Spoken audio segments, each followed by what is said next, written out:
I am Amber Thompson, 26 years old, and a successful real estate investor today.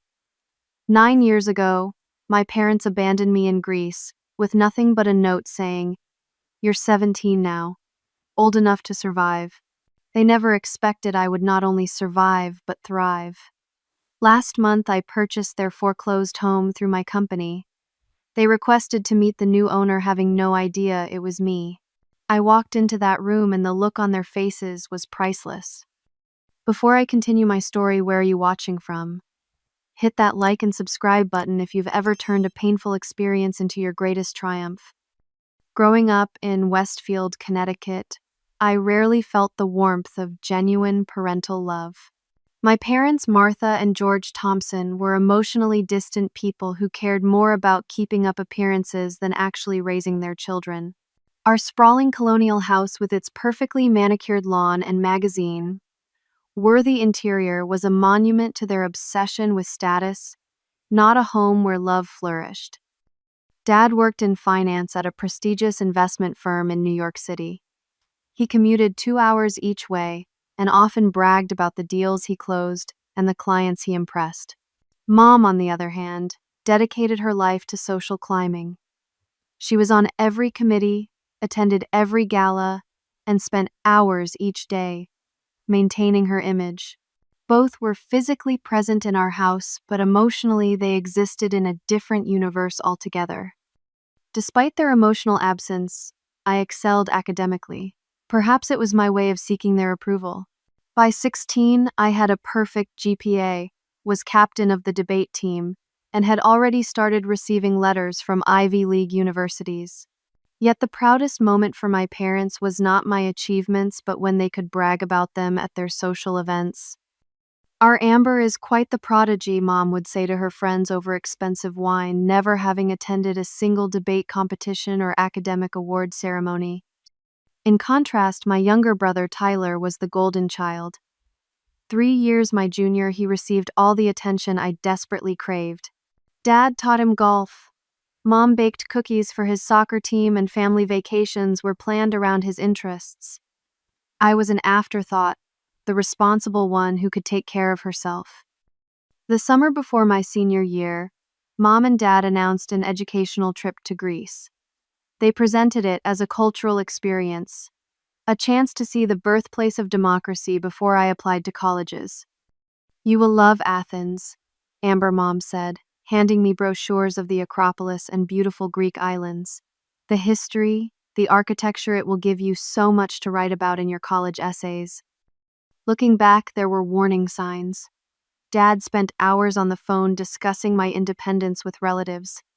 Mom casually mentioned how mature I was for my age during dinner parties. They spoke about my future, as if it were already separate from theirs. "Amber is practically an adult already," Dad would tell his colleagues. "She could run her own household if she had to." I should have noticed when they bought only one-way tickets, or when they were oddly specific about teaching me to use international ATMs. I should have questioned why they suddenly wanted me to memorize their banking information, or why Mom insisted I pack every personal document I owned. The night before our departure, we had dinner at our formal dining room table, something reserved only for special occasions or when important guests visited. Tyler was uncharacteristically quiet, avoiding eye contact. Mom kept checking her watch, and Dad drank more bourbon than usual. "To new adventures," he said, raising his glass in a toast. I clinked my water glass against his, interpreting his unusual sentimentality as excitement for our family trip. That evening, as I packed my suitcase, Mom came into my room. She sat on my bed, running her fingers over my childhood teddy bear that I still kept on my pillow. "You know, Amber, life is full of unexpected challenges," she said softly. "Your father and I have always admired your resilience." I smiled, taking her rare moment of tenderness as pride in my accomplishments. How foolish I was. "Thanks, Mom," I replied, folding a summer dress into my suitcase. "I am excited about this trip.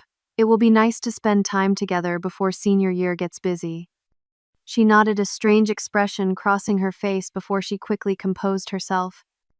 Yes, it will be an experience you will never forget, she said, getting up to leave. At the door, she paused. Amber, you do know that we have always wanted what is best for you, right? I assured her I did, interpreting her words as maternal affection, rather than the preemptive justification for abandonment they truly were. The flight to Athens was uneventful. Mom took a sleeping pill and dozed most of the journey. Dad worked on his laptop, occasionally pointing out something interesting in the airline magazine. Tyler had stayed home with our grandparents, supposedly to attend a summer baseball camp. In reality, they were keeping him away from witnessing what they had planned for me. As our plane descended into Athens International Airport, Dad put his hand on my shoulder. "Time for you to spread your wings, kiddo," he said with a smile that did not reach his eyes. I thought he was talking about navigating the foreign airport or practicing my limited Greek phrases. I had no idea he meant permanently. Our first days in Athens followed a typical tourist itinerary. We visited the Acropolis, wandered through the Plaka district, and ate at restaurants with views of ancient ruins. Dad seemed distracted, constantly checking his phone, while Mom took an unusual number of photos of me for the family album. "Stand there, Amber, with the Parthenon behind you," she directed. "These will be wonderful memories." By the third day, they started making excuses to leave me on my own. "Why do not you explore the archaeological museum today?" Dad suggested over breakfast. "Your mother and I have some shopping to do. You would be bored with us." I did not think much of it. I was 17, and the idea of independence in a foreign city was exciting. They gave me some euros and a map telling me to meet them back at the hotel for dinner. That evening, they seemed oddly emotional during our meal at a rooftop restaurant overlooking the city. Mom actually hugged me before bed, something she rarely did. "Sleep well, Amber," she said. "Tomorrow is a big day." It certainly was, but not in the way I imagined. The next morning, I woke up late, surprised that my parents had not knocked on my door. When I entered their adjoining room, I found it empty. Their beds were made, and all their belongings were gone. On the desk was an envelope with my name written in Dad's precise handwriting. My hands trembled as I opened it. Inside was a short note and a bank card. "Amber, you're 17 now. Old enough to survive. Figure it out. We have paid for the hotel room for 3 more days and deposited $2,000 in the attached bank account. This should be enough until you turn 18 and can access your trust fund. Do not try to contact us or come home. This is for your own good. You always wanted independence. Now you have it." It was signed by both of them. I sat on their bed, reading the note over and over, certain it was some kind of sick joke. I called their cell phones. Both went straight to voicemail. I called our home in Connecticut. No answer. I even tried calling Tyler's phone, but he did not pick up either. Panic rising, I went down to the hotel reception. "My parents," I said to the clerk, my voice shaking. "Have you seen them this morning?" "Yes, Miss Thompson," she replied with a smile. "They checked out very early.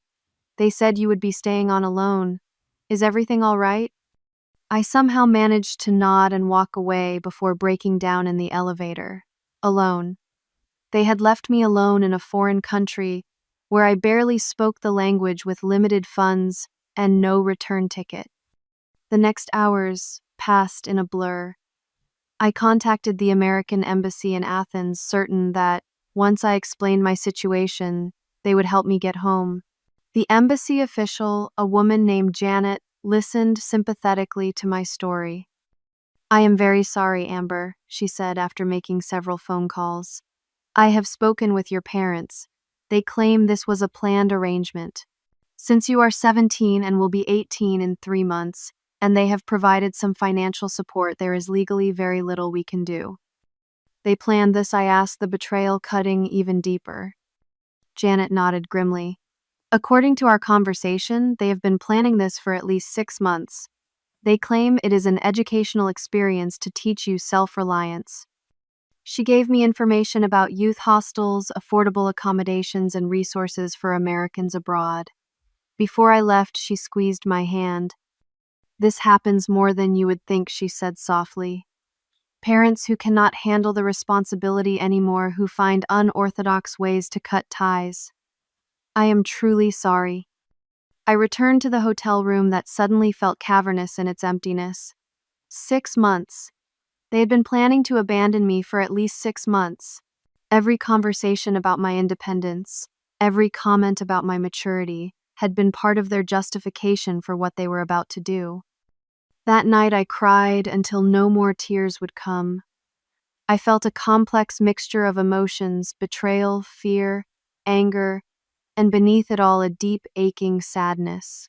The people who were supposed to love me unconditionally had discarded me like an unwanted possession. In the morning, I assessed my situation with surprising clarity.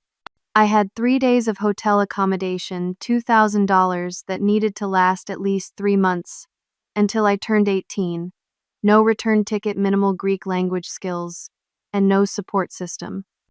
I called the number for my trust fund administrator, hoping there might be a way to access the funds early due to the emergency. The answer was a firm no. The trust was ironclad until my 18th birthday, with no provisions for early distribution under any circumstances. Next, I tried calling my grandparents' aunt and even my parents' close friends. Each conversation followed the same pattern: initial shock followed by awkward excuses. "I am sure your parents know what they are doing, dear. It must be a misunderstanding. Have you tried calling them again? We cannot get involved in George and Martha's parenting decisions." It became clear that no rescue was coming. My parents had effectively cut me off from everyone who might have helped me. Either they had already spoken to these people and prepared them, or the people in their social circle were as callous as they were. That night, I sat on the balcony of my hotel room, looking out at the ancient city that was now, by cruel parental decree, my home. Athens glittered below me, beautiful and terrifying in its foreignness. For the first time, I allowed myself to fully feel the rage building inside me. They had planned this meticulously, setting me up to fail, perhaps even hoping I would be forced to come crawling back, begging for help. In that moment, I made a decision that would define the next 9 years of my life. I would not only survive, I would thrive.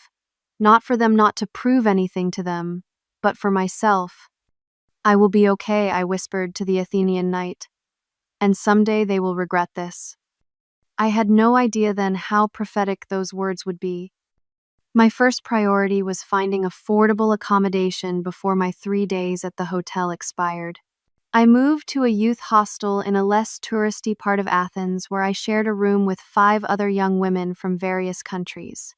The place was basic but clean, and at €15 per night, it would extend my funds significantly longer than the €150 per night hotel. Finding work was harder. My tourist visa did not permit employment, and my Greek was limited to a few phrases. After being turned down by several establishments, I sat dejected at a small cafe near the hostel, nursing a cheap coffee I could barely afford. "You look like you could use something stronger than coffee," said a voice in accented English. I looked up to see a woman in her 30s with warm brown eyes and a kind smile. She introduced herself as Sophia Papadopoulos, a waitress at the cafe. "I could not help overhearing you asking about jobs earlier," she said, sitting down across from me. "Your Greek is terrible, but your English is perfect." I laughed despite myself. "I am American, just stuck here for a while." Something in my expression must have conveyed the desperation of my situation, because Sophia did not ask questions. Instead, she offered a solution. "My cousin Nikos owns this cafe. We get many American tourists who cannot read the menu. Perhaps you could help as a translator and hostess. The pay is not much, but there are meals included." That conversation changed everything. Nikos agreed to pay me under the table a small amount plus tips in exchange for helping English-speaking tourists and learning enough Greek to eventually wait tables. I moved from the hostel to a tiny room above the cafe that he offered at a reduced rent. Those first months were grueling. I worked 14-hour days, saved every euro I could, and spent my free time learning Greek from Sophia and the other staff. At night, I would often cry silently into my pillow, the abandonment still a raw wound. I sold my smartphone for cash keeping, only a basic phone to maintain emergency contact if needed. My watch, a sweet 16 gift from my grandparents, went next, followed by the gold earrings I had received for my last birthday. By the time my 18th birthday arrived, I had become a different person. My hands were calloused from work, my once soft accent now carried hints of Greek inflection, and my perspective had fundamentally changed. I called the trust fund administrator, only to discover another betrayal. The trust fund my parents had mentioned contained just $5,000, not the substantial amount they had always implied would pay for my college education. I transferred the money to my Greek bank account, which Sophia had helped me set up, and made a decision I would stay in Athens. Going back to America meant potential homelessness or dependency on the very people who had abandoned me. Here at least I had a job, a roof over my head, and people who, despite being recent acquaintances, had shown me more kindness than my own family. As my Greek improved, so did my position at the cafe. Nikos began to trust me with more responsibilities, eventually promoting me to assistant manager. I started taking night classes in business administration at a local college that offered courses in English. My world expanded when I met an American expatriate couple, Diane and Lawrence Baldwin, who became regular customers at the cafe. Lawrence was in real estate, buying and renovating properties in Athens' up-and-coming neighborhoods to sell to foreign investors. After numerous conversations about my situation and ambitions, he offered me a part-time job as his assistant. "You have grit, Amber," he said, "and you understand both American and Greek perspectives now. That is valuable in my business." Working with Lawrence opened my eyes to the world of real estate investment. I watched how he identified undervalued properties, negotiated deals, and transformed spaces. I absorbed everything, asking questions, taking notes, and gradually forming my own ideas about property investment. During this time, I made several more attempts to contact my family. Each was met with the same response: silence or brief, dismissive communication. "We gave you what you needed to become independent," Dad texted once a year after they had left me. "Stop looking for handouts." I stopped trying after that. My 20th birthday marked a turning point. Sophia and her family threw me a surprise party at the cafe, complete with a cake and small gifts. Looking around at these people who had become my surrogate family, I realized something profound. Family is not always about blood. Sometimes it is about who shows up, who stays, who cares enough to celebrate your existence. "You are not alone," Amber, Sophia said, hugging me tightly. "You have us now." That night I allowed myself to truly accept that I had built a new life from the ashes of abandonment. I had friends who cared, work that sustained me, and growing knowledge that would one day become my ticket to financial independence. By my 21st birthday, I had saved enough to become a junior partner in one of Lawrence's smaller property renovations. The project was a success, yielding a 15% return on investment. I reinvested every cent, gradually building a small portfolio under Lawrence's guidance. "You have a natural talent for this business," he told me one evening as we reviewed the numbers on our latest project. "Have you thought about taking this skill back to the States someday? The market there offers different opportunities." His question planted a seed that would grow into my next big decision.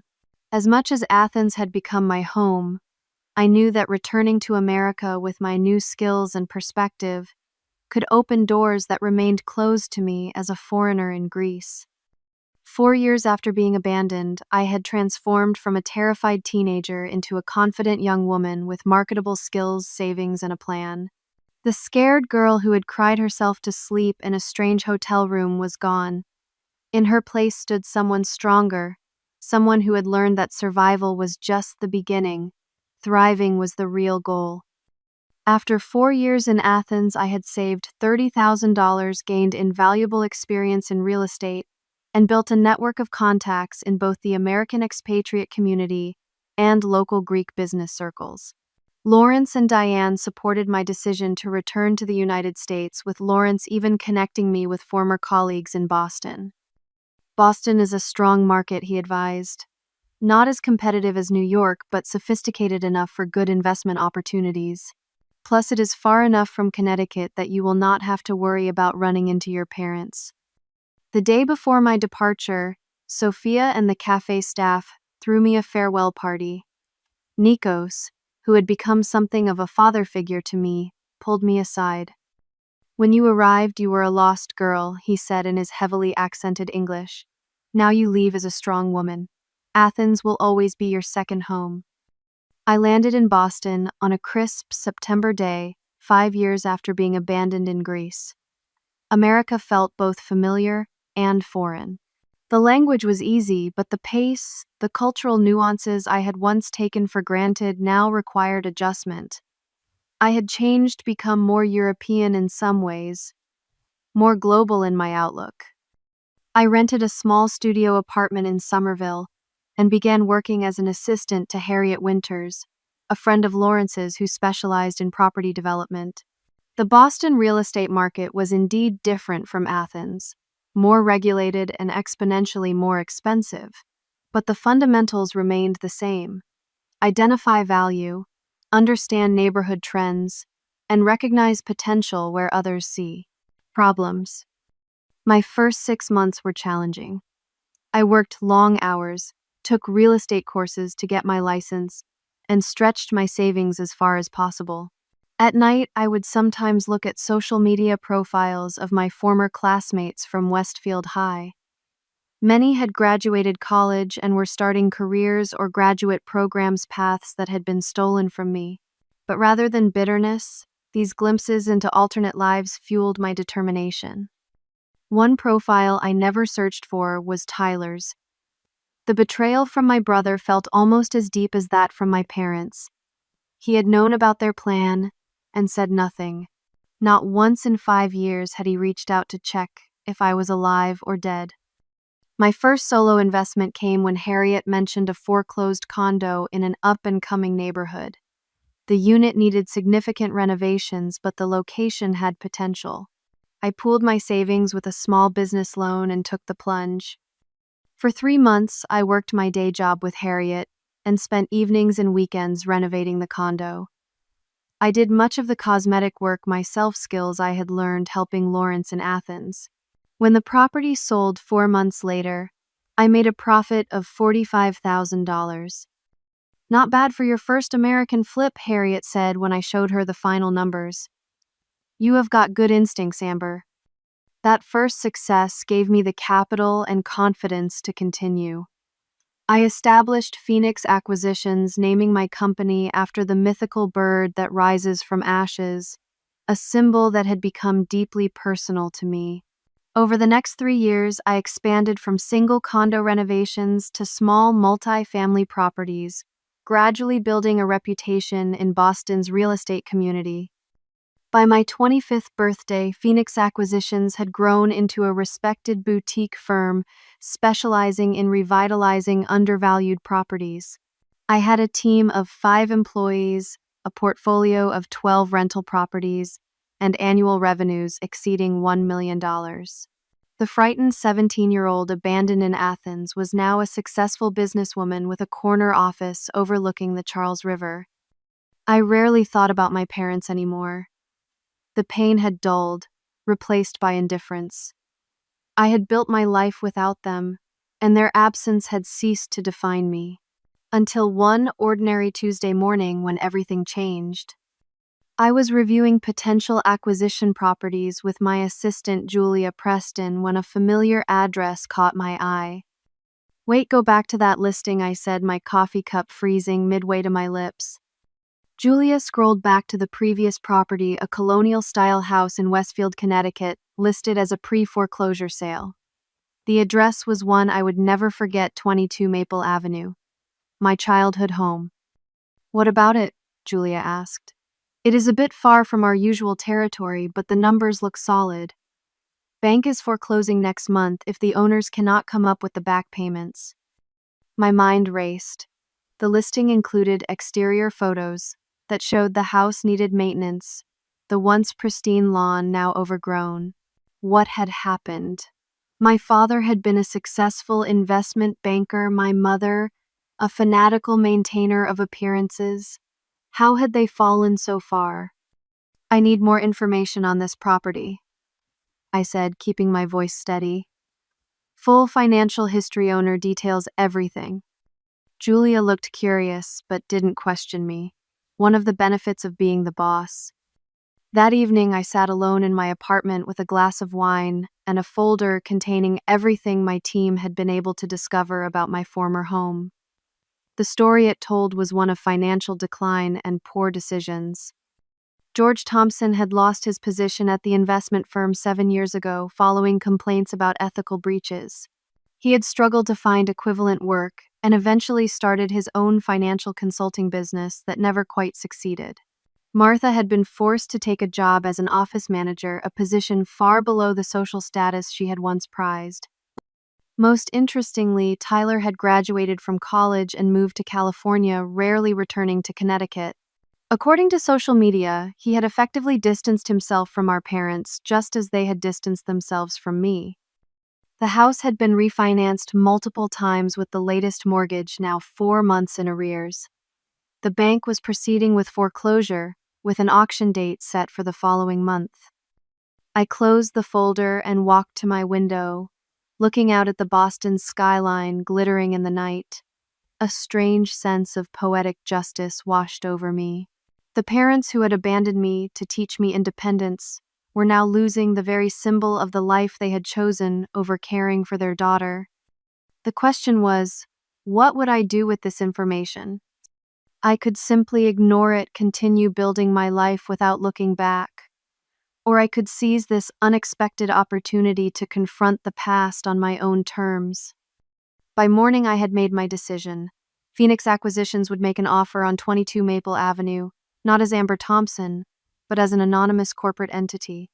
I would buy my childhood home, and in doing so, complete a circle that had begun 9 years earlier on a sunny morning in Athens. The process of purchasing 22 Maple Avenue proceeded with clinical precision. I established a separate LLC under Phoenix Acquisitions to maintain anonymity and had my company's attorney handle all communications. My offer was straightforward, full payment of the outstanding mortgage balance plus 10%, with a condition that the current owners could remain in the property for 30 days after closing to arrange new accommodations. From the bank's perspective, this was an ideal solution that avoided the costs and uncertainties of a foreclosure auction. From my perspective, it was both a sound business investment and something more personal, something I wasn't quite ready to name. 2 weeks after submitting the offer, my attorney called with news. "The bank has accepted," she said. "But there's an unusual request from the current owners. They want to meet the buyer before vacating. Apparently, they have emotional attachment to the house and want to know it's going to someone who will appreciate its history." I almost laughed at the irony. Emotional attachment. The same people who had abandoned their daughter in a foreign country were now concerned about who would live in their house. "Tell them the buyer prefers to remain anonymous," I replied. "But I'll consider a meeting after closing." The next 3 weeks were a blur of paperwork, financial transfers, and preparations.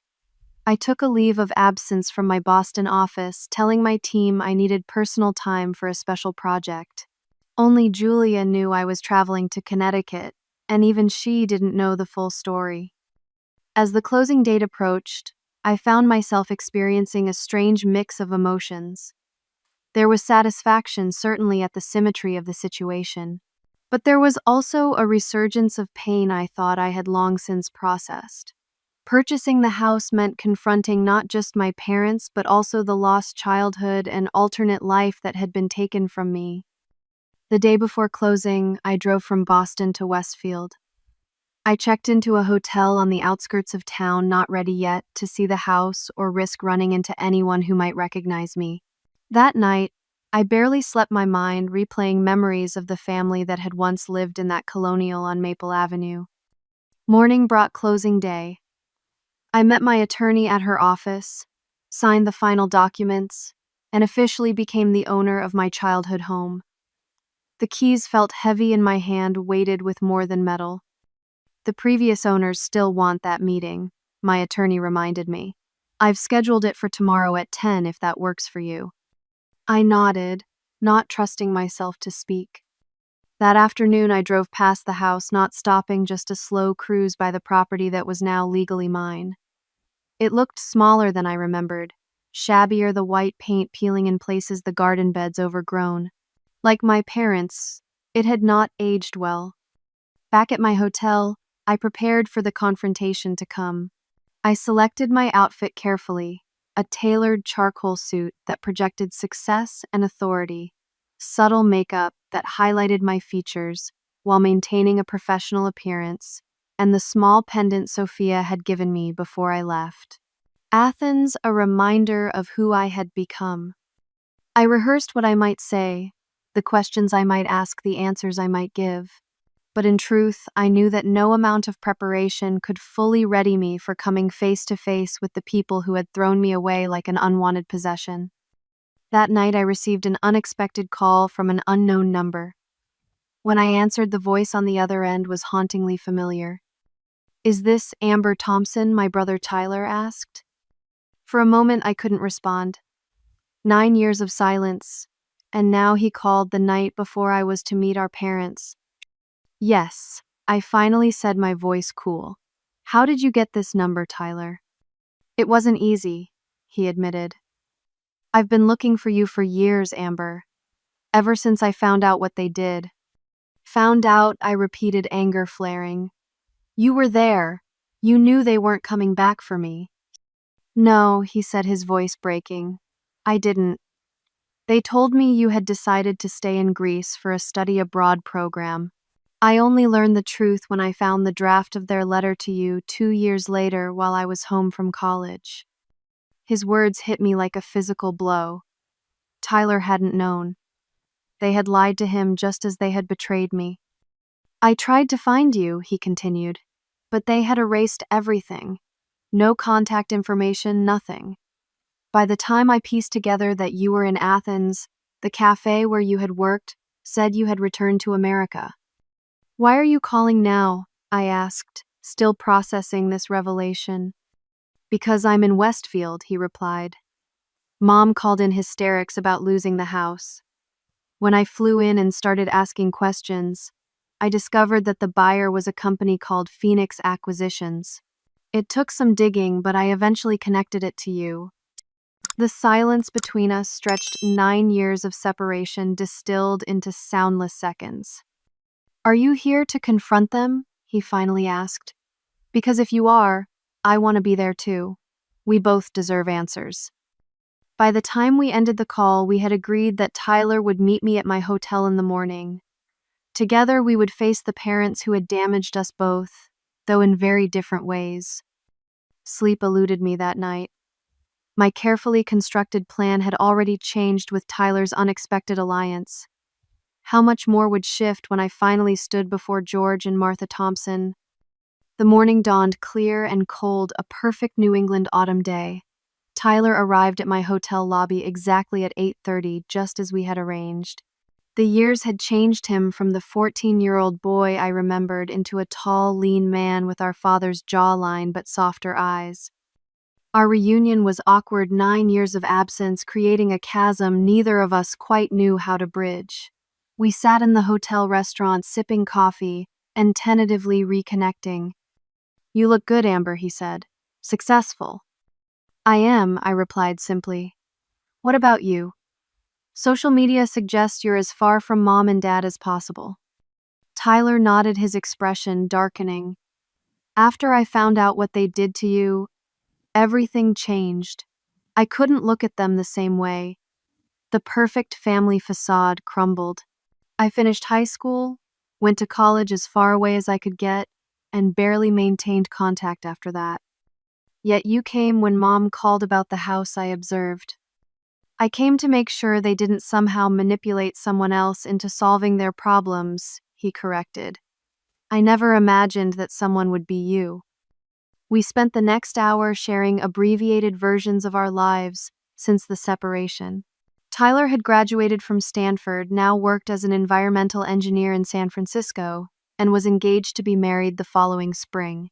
He had built a life separate from the toxicity of our upbringing, though the scars remained. At 9:45, we drove separately to 22 Maple Avenue, agreeing that Tyler would arrive first and I would enter 5 minutes later. I wanted the full impact of my appearance to hit our parents without warning. Sitting in my rental car around the corner from the house, I took deep breaths to steady myself. This confrontation was 9 years in the making. I had imagined it countless times during my early days in Athens, dreamed of throwing their cruelty back in their faces. But now that the moment had arrived, I felt strangely calm. I didn't need their approval, or even their remorse. I simply needed closure. At precisely 10 o'clock, I walked up the familiar pathway to my childhood home and rang the doorbell. The chime was new, not the Westminster melody I remembered. A small change that somehow symbolized all the larger shifts that had occurred. The door opened to reveal my mother, Martha Thompson. Her once perfectly colored and styled hair now showed strands of gray and fine lines mapped her face. She wore a blouse I didn't recognize, likely one of the few good pieces remaining from her former expansive wardrobe. "You must be from Phoenix Acquisitions," she said with a practiced smile that didn't reach her eyes. "Please come in. My husband and son are waiting in the living room." She didn't recognize me.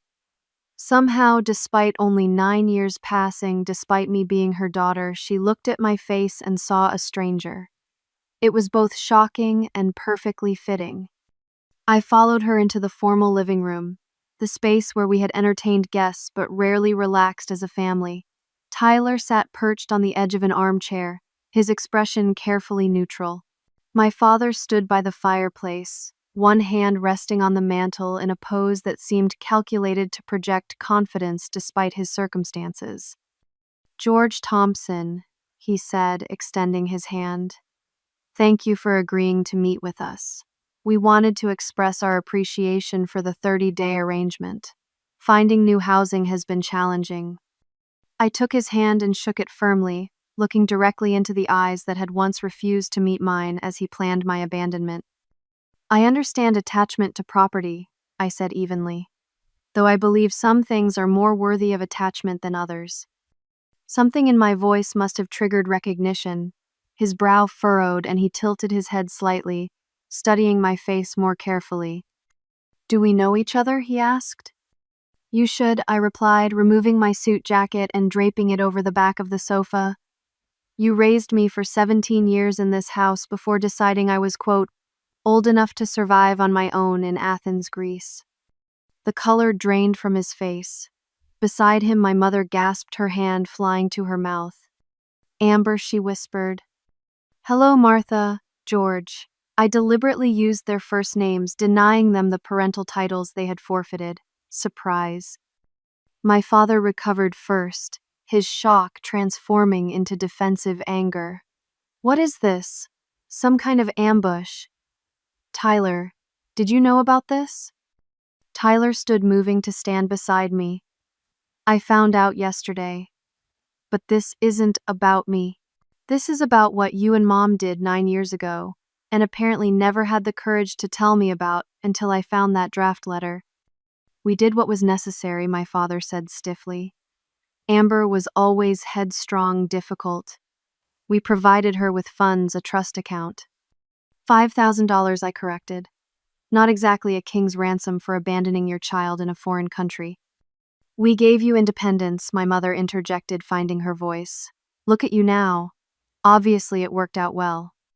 Her words struck me as so profoundly delusional that I actually laughed. "Is that how you've justified it to yourselves all these years? That abandoning me was some kind of tough love strategy for success? You always wanted to do things your way," she continued, her tone taking on the martyred quality. I remembered so well. Nothing we did was ever good enough. We simply gave you what you wanted, freedom from our rules. I wanted parents who loved me, I said quietly. Instead, I got two people so focused on appearances and convenience that they were willing to discard their own child rather than actually parent her. My father's jaw tightened. You have no idea the sacrifices we made for you, the opportunities we provided. And now, what you've come to gloat because we've hit a rough patch, to throw our current misfortune in our faces. No, I said, maintaining my composure. I came because 9 years ago you made a choice that forever changed the course of my life. Today I've made a choice that will change yours. Poetic, don't you think?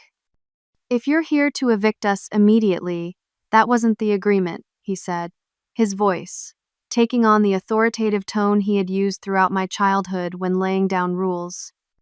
The agreement stands, I replied. You have 30 days. But I thought you should know exactly who purchased your house. The daughter you abandoned has come home, though this time on her terms, not yours. My mother had sunk onto the sofa, her perfectly manicured hands twisting in her lap. How did you even know about the foreclosure? Have you been monitoring us all these years? Pure coincidence, I said. Phoenix Acquisitions regularly reviews pre-foreclosure listings. Your address appeared, and I recognized it immediately. Phoenix Acquisitions is yours, my father asked, his tone suggesting disbelief that I could have built something successful. I founded it 5 years ago. After returning from Greece, I confirmed. Currently, we manage properties valued at over $30 million across 3 states. The silence that followed was heavy with unspoken realizations. They had discarded me, expecting me to fail, perhaps even to come crawling back. Instead, I had built a life and success that now positioned me as their landlord. What happens after 30 days? My mother finally asked, her voice small. That, I said, picking up my jacket, will depend on our conversation tomorrow. I've booked a private room at the Westfield Inn for noon. I expect both of you to be there, prepared to answer every question Tyler and I have about your decisions 9 years ago. Your future living arrangements will be determined based on that conversation. As I turned to leave, my father called after me. You can't just waltz back into our lives and dictate terms, Amber. We're still your parents. I paused at the doorway and looked back at him. No, George. You forfeited that title in a hotel room in Athens with a note and a bank card. What you are now is former owners of a property I've purchased. How much more you become is entirely up to you. Outside, the crisp autumn air filled my lungs as I walked to my car. 9 years of imagined confrontations had culminated in this moment. I had faced my abandoners, not as a victim, but as a victor. The power dynamic had shifted completely, and for the first time since reading that devastating note in Athens, I felt truly free. The meeting at the Westfield Inn the following day was both brutal and cathartic. For 4 hours, Tyler and I asked the questions that had haunted us for years, demanding honest answers from the people who had shaped and then shattered our childhoods. Why Greece? I asked. Why not just kick me out locally if you wanted me gone so badly? My father shifted uncomfortably. We knew if you were nearby, family and friends would ask questions. Distance created a clean break. Clean for whom, Tyler challenged. Not for Amber, certainly. And not for me, since you lied about what had happened. Gradually, the full picture emerged. Their decision had been driven by a toxic mix of financial pressure, marital problems, and fundamental selfishness. My father had made risky investments that failed, creating strain on their perfect lifestyle. Rather than downsizing or adapting, they decided to reduce their financial burden by eliminating one dependent. We always saw you as the strong one, Amber, my mother offered, as if this justified their actions. Tyler was younger, more vulnerable.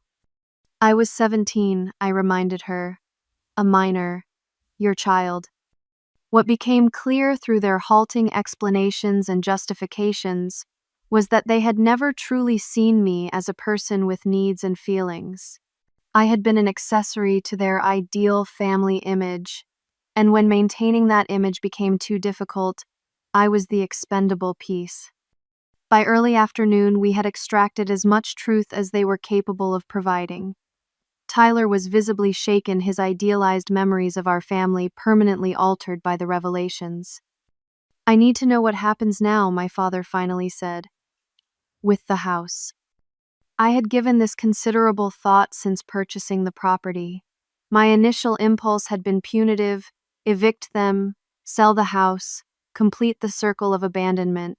But sitting across from them, seeing the genuine fear in their eyes, I realized that such an action would make me more like them, not less. "Here's what I'm proposing," I said, sliding a document across the table. "Phoenix Acquisitions will convert the property into a rental. You can remain as tenants under a 2-year lease with rent set at market rate minus 20%.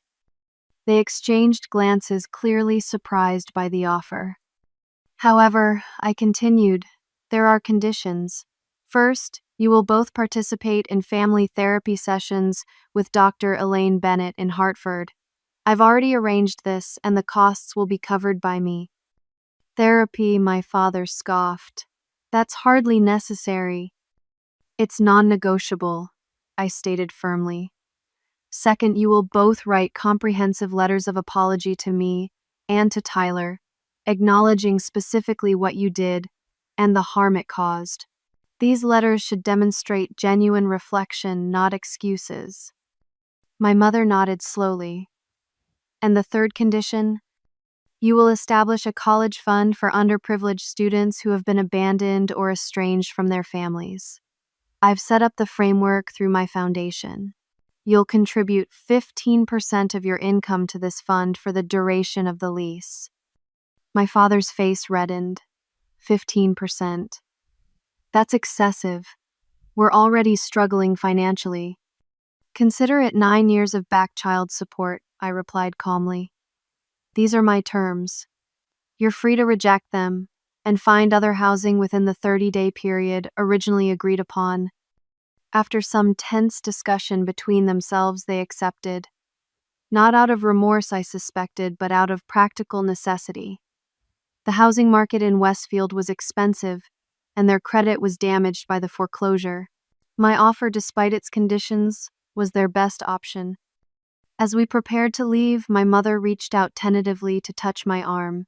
"Will you ever forgive us, Amber?" I considered her question carefully. "Forgiveness isn't a single moment, Martha. It's a process. I'm not doing this out of forgiveness. I'm doing it because I refuse to let what you did determine who I become. Whether forgiveness is part of my future isn't something I can answer today." Over the following months, an uneasy new reality established itself. My parents began their therapy sessions initially with reluctance, but gradually with more engagement, as Dr. Bennett skillfully navigated their defenses. Their letters of apology, after several rejected drafts, eventually demonstrated genuine insight into the harm they had caused. I returned to Boston, resuming my role at Phoenix Acquisitions while maintaining weekly video calls with Tyler. Our relationship, fragmented by our parents' actions, slowly began to rebuild. He invited me to his wedding in San Francisco, where I stood beside him as his best woman, a role that felt symbolically appropriate for our unconventional sibling journey. 6 months after the confrontation, I established the Phoenix Scholarship Foundation, using my own funds plus my parents' contributions to support young people who had experienced family abandonment or estrangement. The foundation became my way of transforming personal trauma into purpose, creating opportunities for others facing situations similar to what I had endured. My relationship with my parents remained complicated. There were no tearful reconciliations or instant healing of deep wounds. Instead, there was a gradual, cautious rebuilding of communication. Not as the parent-child relationship that had been irreparably broken, but as adults acknowledging a painful shared history while tentatively exploring whether any form of connection remained possible. You've built an extraordinary life, Amber, my father said during a brief visit to Boston for a foundation event. I wish I could take credit for it, but we both know I can't. No, I agreed. But you can take responsibility for your actions. That's why you're here today supporting this foundation. It doesn't erase the past, but it acknowledges it. The most profound healing, however, came not from any interaction with my parents, but from the family I chose to create around me. Sophia and Nikos flew from Athens for Thanksgiving, bringing with them the warmth and unconditional support that had sustained me during my darkest days. Lawrence and Harriet became mentors and friends who celebrated my successes without agenda. Tyler and his wife Jennifer welcomed me into their home and hearts, creating space for the sibling relationship we had been denied. 9 years after being abandoned with nothing but a note and a bank card, I had come full circle. The house on Maple Avenue was now an asset in my growing real estate portfolio. The parents who had discarded me now lived on my terms. The scared 17-year-old had become a confident, successful 26-year-old who defined family by love and loyalty, not by blood or obligation. Perhaps most importantly, I had learned that, while we cannot control what happens to us, we can control how we respond. The abandonment that was meant to break me instead became the forge that strengthened me. The parents who thought I merely needed to survive underestimated my capacity to thrive. If there is one thing I would tell anyone facing their own version of abandonment or betrayal, it is this: your worth is not determined by those who failed to see it. The greatest revenge against those who hurt you is not punishment, but creating a life so full and rich that their absence becomes irrelevant to your story. What about you? Have you ever had to rebuild your life after betrayal or abandonment? Share your story in the comments below. Remember that your experiences, however painful, have shaped but do not define you. If my journey resonated with you, please hit the like button, subscribe to hear more stories of resilience, and share this video with someone who might need to know they are not alone in their struggle. Thank you for listening to my story, and remember, sometimes the most beautiful phoenixes rise from the most devastating fires.